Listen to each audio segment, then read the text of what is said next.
इस वीडियो में मैं बात करने वाला हूं कि स्पेशलाइजेशन के द्वारा कंपटीशन बीट कैसे करें।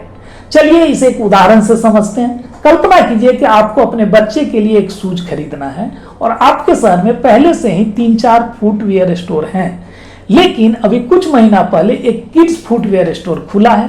आप किस दुकान में जाना चाहेंगे? ऑफ कोर्स आप किड्स फुटवियर स्टोर में जाना चाहेंगे, क्योंकि आपको वहां पर बहुत सारे वेराइटीज मिलेंगे और आपको कई दुकान का चक्कर लगाना नहीं पड़ेगा। स्पेशलाइजेशन बिजनेस के ग्रोथ का आधार है। जिस बिजनेस में जितना ज्यादा स्पेशलाइजेशन होता है उसके लिए ग्रो करना या उसका ग्रोथ उतना आसान हो जाता है। स्पेशलाइजेशन हमारे सभ्यता के विकास से भी जुड़ा हुआ है। पुराने समय में एक परिवार अपने लिए सारा काम खुद करती थी, जैसे अन्न उपजाना, अपने लिए घर बनाना, अपने लिए कपड़ा बनाना, चाहे कपड़े का क्वालिटी जो हो, घर का क्वालिटी जो हो, अमाउंट अन्न पैदावार का चाहे जो हो, लेकिन वो सब काम खुद करते थे। फिर उन्होंने सोचा कि एक ही आदमी को सब काम करने से अच्छा है कि कुछ लोग कुछ फील्ड में एक्सपर्ट बनते हैं। कुछ लोगों ने अन्न पैदावार करने की जिम्मेदारी ली, कुछ लोगों ने बोला कि हम कपड़ा बनाएंगे, कुछ ने बोला घर बनाएंगे। इस तरह से लोगों ने कामों को डिवाइड कर लिया। अब कोई कपड़ा बनाता था, वो अन्न पैदा करने वाले को कपड़ा दिया तो वो बदले में उसको अन्न दे देता था। इस तरह से लेन देन की प्रक्रिया शुरू हुई और लोग आराम से रहने लगे। जैसे जैसे उनका स्पेशलाइजेशन हुआ उतना उनका स्टैंडर्ड ऑफ लिविंग बढ़ते चला गया। तो देर किए बिना समझते हैं स्पेशलाइजेशन के 4 सिद्धांत को। स्पेशलाइजेशन का पहला सिद्धांत है narrow down your focus. Normally business owner सोचते हैं कि उन्हें बहुत बड़ा जाल फैलाना चाहिए ताकि ज्यादा से ज्यादा मछली को पकड़ सके। मतलब उन्हें ज्यादा से ज्यादा तरह का प्रोडक्ट या सर्विस मार्केट में लाना चाहिए ताकि वो हर तरह के कस्टमर को अपने बिजनेस की तरफ अट्रैक्ट कर सके। लेकिन यह एक गलत सिद्धांत है। आपको एक छोटे तालाब की बड़ी मछली बननी चाहिए। आप जिस मार्केट सेगमेंट को टारगेट करते हैं उसमें आपको लीडर वाली आइडेंटिटी बनानी चाहिए। उदाहरण के लिए स्टारबक्स पूरे वर्ल्ड में बिजनेस करती है, लेकिन वह केवल कॉफी बेचती है। वह कॉफी कैटेगरी में एक्सपर्ट है। उसकी कॉफी बेचने वाली कंपनी में एक लीडर वाली आइडेंटिटी है। उसी तरह एक रियल एस्टेट एजेंट बड़े ज्योग्राफिकल एरिया में नहीं काम करता है, वह छोटे एरिया में काम करता है, लेकिन जिस एरिया में काम करता है उस एरिया में अच्छी सर्विस देता है। स्पेशलाइजेशन एक बहुत ही कॉम्प्लेक्स टर्म है। यह बहुत सारे फैक्टर से डिसाइड होता है। जैसे जैसे ज्योग्राफिकल एरिया बढ़ता है उतना ज्यादा स्पेशलाइजेशन की जरूरत होती है।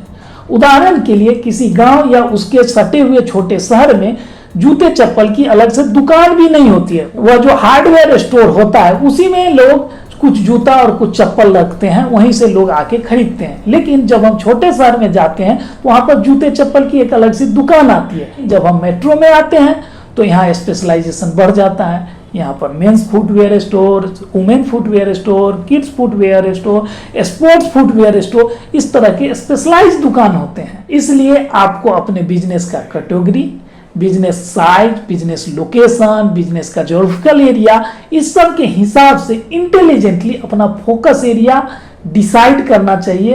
लेकिन एक बात कॉमन है कि आप जिस किसी भी कैटेगरी, जिस किसी भी प्रोडक्ट, जिस किसी भी सर्विस या जिस किसी भी ज्योग्राफिकल एरिया को टारगेट करते हैं उसमें आपकी एक लीडर वाली आइडेंटिटी होनी चाहिए। एक रेस्टोरेंट हो सकता है कि पूरे 5-10 किलोमीटर में यूनिक नहीं हो, लेकिन वह रेस्टोरेंट जहां पर है उसके 1-2 किलोमीटर के एरिया में एक यूनिक आइडेंटिटी बना सकती है, एक लीडर वाली आइडेंटिटी बना सकती है। स्पेशलाइजेशन का दूसरा सिद्धांत है इन डेप्थ स्टॉक। आप जो कुछ भी प्रोडक्ट या सर्विस सेल करते हैं या मैन्युफैक्चर करते हैं उसके बहुत वेराइटी आपके पास होने चाहिए।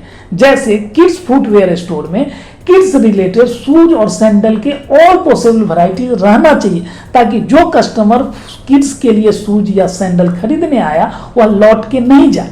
उसी तरह स्टारबक्स में देखें कि अगर कॉफी बेचती है तो कॉफी के हर वैरायटीज अवेलेबल होते हैं ताकि वो वहां से कोई कस्टमर लौट के नहीं जाए। स्पेशलाइजेशन का तीसरा सिद्धांत है बाय चीप और प्रोड्यूस चीप। अगर आपको स्पेशलाइज्ड प्रोडक्ट सेल करते हैं तो आपको केवल उसी तरह के प्रोडक्ट की ज्यादा डिमांड होगी।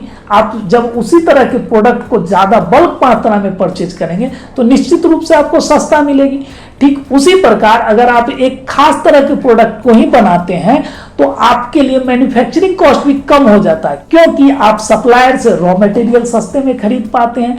आपका मैन्युफैक्चरिंग प्रोसेस स्मूथ हो जाता है, जिसके कारण आपका वेस्ट कम होता है। इस तरह से आप कम दाम में अपने प्रोडक्ट को प्रोड्यूस कर पाते हैं। और इसी से जुड़ा हुआ स्पेशलाइजेशन का चौथा सिद्धांत है कि सेल चीप। जब आपने खरीदा सस्ते में है या बनाया सस्ते में है, तो वह लाभ अपने कस्टमर तक पास होने दें, अपने प्रोडक्ट या सर्विस को थोड़ा सस्ते में बेचें, ताकि वह भी एक फैक्टर हो जाए कस्टमर को आपके बिजनेस तक आने। तो ये थे स्पेशलाइजेशन के 4 फैक्टर। अब कुछ उन ब्रांड्स पर गौर करते हैं जिसने स्पेशलाइजेशन के द्वारा मार्केट में सक्सेस और ग्रोथ हासिल किया है।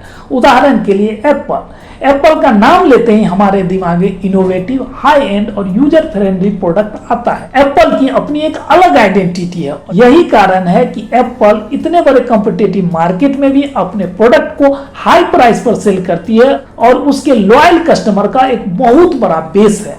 उसी तरह से पतंजलि का स्पेशलाइजेशन आयुर्वेदिक प्रोडक्ट में। अब वह धीरे धीरे नेचुरल और हेल्थ केयर रिलेटेड प्रोडक्ट्स में ग्लोबल आइडेंटिटी बनाने जा रही। अगर तीसरा उदाहरण ले रॉयल इनफील्ड का, रॉयल इनफील्ड 2 व्हीलर बनाती है, लेकिन उसका स्पेशलाइजेशन बुलेट बनाने में है। वह स्कूटी या नॉर्मल बाइक नहीं बनाती। तो इस तरह से इन सिद्धांतों को अपने बिजनेस में अपनाते हुए अपने बिजनेस का स्पेशलाइजेशन क्रिएट करें और अपने बिजनेस को ग्रो कराएं।